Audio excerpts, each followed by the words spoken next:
हमारे चैनल पैगाम रसूल को सब्सक्राइब जरूर करें। चांद के टुकड़े तो पूरी दुनिया में देखे गए थे, लेकिन हिंदुस्तान में भी देखा गया। पता चला हुजूर के मोजज़ात को माथे की आंखों से हिंदुस्तान में भी देखा गया है।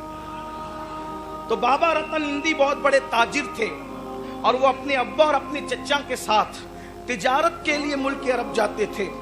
उन्होंने चांद के टुकड़े होते हुए देखा, लेकिन उससे पहले बाबा साहब खुद फरमाते, रतन हिंदी रज़ी अल्लाह ताला अन्हु फरमाते हैं कि मेरी उम्र 17 या 18 साल की थी। मेरे चचा और मेरे अब्बा के साथ मैं जो है वो मुल्क शाम जा रहा था या तिजारत के लिए निकला था। ऐसे में जो है वो हमारा जो रास्ता होता था वो रास्ता खुरासान वगैरह से होते हुए, मक्का से होते हुए, मदीना से यानी उस वक्त उसको यसरब कहते थे, मदीना से होते हुए जो वो मुल्क शाम हम जाते थे। क्योंकि तिजारत इस तरह की होती थी कि यहाँ से सामान लेकर जाते थे, अपना सामान बेचा, फिर खरीदा, फिर बेचा, फिर खरीदा। और हिंदुस्तान के जो गरम मसाले और हिंदुस्तान की जो चीज़ें हैं, इसकी बड़ी अहमियत थी उस अरब के अंदर, दुनिया के अंदर। हमारे यहाँ की काली मिर्च जो है, ब्लैक सोना कहते थे, काला सोना कहते थे उसको। सल्लल्लाहु अलैहि वसल्लम के प्यारे दीवानों, ये अल्लाह ताला ने इसमें बड़ी ताकत रखी थी। उसकी वजह ये यहाँ का ऊद बड़ा मशहूर था, बल्कि ज़ईफ़ रिवायतों के अंदर तो यहाँ की ऊद की तारीफ भी अल्लाह के रसूल अलैहि सलाम से साबित है। इसी तरह से यहाँ की जड़ी बूटियों में अल्लाह ने शिफा रखा है, ये भी हदीस मुबारका साबित है। अगरचे रिवायतों पर ज़ौफ़ का हुक्म है, लेकिन बात यह है, उसकी वजह ये मालूम होती है कि आदम अलैहिस्सलाम जब जन्नत के पत्ते बांधकर जमीन पर आए थे तो उसके असरात हिंदुस्तान के दरख्तों को नसीब हुए हैं, उसकी बरकतें। इसीलिए आप देखेंगे कि जितनी लज्जत हिंदुस्तान के फलों में आपको मिलेगी और कहीं फल में आपको, मैं शुक्र के तौर पे कह रहा हूँ, मेरी कभी आदत नहीं है कि मैं ये बयान करूँ कि मैं बम्बई गया और लखनऊ गया और दिल्ली गया। मेरी कभी माइक पर ये आदत नहीं है बयान करने की, क्योंकि मुझे इससे शर्म आती है, क्योंकि लोग तकरीर सुनने आए हैं, मुल्कों के नाम सुनने नहीं आए हैं।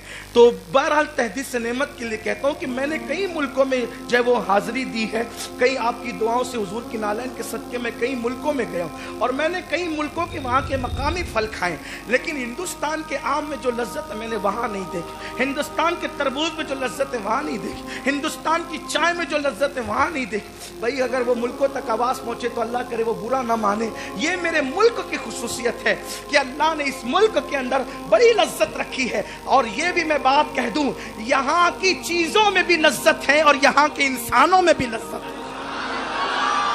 अरे लज्जत ना होती तो गोरी चमड़ी वाले यहाँ आते क्यों?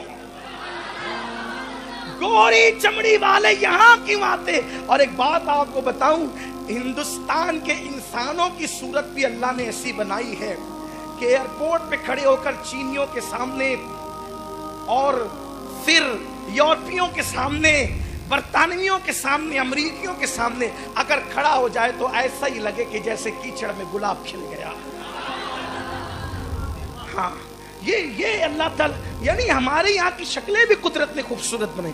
हमारे यहाँ के रंग भी, कहीं पर गोरा रंग है तो इतना ज्यादा के देख के डर लगे, कहीं काला है तो इतना ज्यादा के देख के डर लगे। ना हमारे यहाँ उतनी सियाही है, ना उतनी सुर्ख जो है वो उतना भूरा और गोरापन है। हमारे अल्लाह ताला ने इत्तेदाल रखा है और हम खुश नसीब है कि जिस बर्रे आज़म में अल्लाह ने अपने नबी को पैदा किया है, उसी बर्रे आज़म एशिया में अल्लाह ताला ने हमारा हिंदुस्तान भी रखा है। ये बड़ी खुशी की बात है, यानी कि हम उसी बर्रे आज़म में रहते हैं जो मेरे नबी का बर्रे आज़म है, जो मेरे आका का बर्रे